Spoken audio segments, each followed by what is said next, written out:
हा प्रश्न इलेक्ट्रोस्टॅटिक्स या चॅप्टरवर सीईटी 2023 ला आलेला आहे. The equivalent capacity between terminal A and B is option A C/4, B 3C/4, C C/3 आणि डी 4C/3.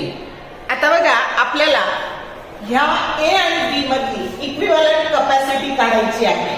मग आपल्याला इथं काय दिसतंय तर 1, 2, 3 हे तिन्ही कॅपॅसिटर ज्याची कॅपॅसिटी सी आहे हे कसे आहेत, सिरीज मध्ये आहेत. मग आता आधी आपण यांचा इक्विव्हॅलंट कॅपॅसिटन्स काढून घेऊ.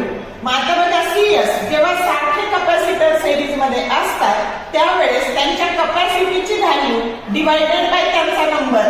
मग आता यांचा नंबर 3 आहे आणि कॅपॅसिटी सी आहे, म्हणजे या यांची मिळून आपल्याला कॅपॅसिटी मिळाली C/3. आता ही C/3 ही कॅपॅसिटी आणि ही सी कॅपॅसिटी हे एकमेकाच्या कसे आहेत तर ते पॅरलल मध्ये आहेत. आणि मग पॅरलल म्हणजे त्या दोन्हींची सरळ सरळ बेरीज, मग C/3 प्लस सी. आता एलसीएम जर 3 काढला तर C plus 3C and that is equal to 4C/3. ही जो करेक्ट ऑप्शन हीच तुमची आता काय झाली तर ही इक्विव्हॅलंट कॅपॅसिटी झाली आणि जो करेक्ट ऑप्शन काय आहे डी आहे. सीईटी 2023 ला असा प्रश्न विचारलेला आहे. समजलं कसं सोडवलं ते?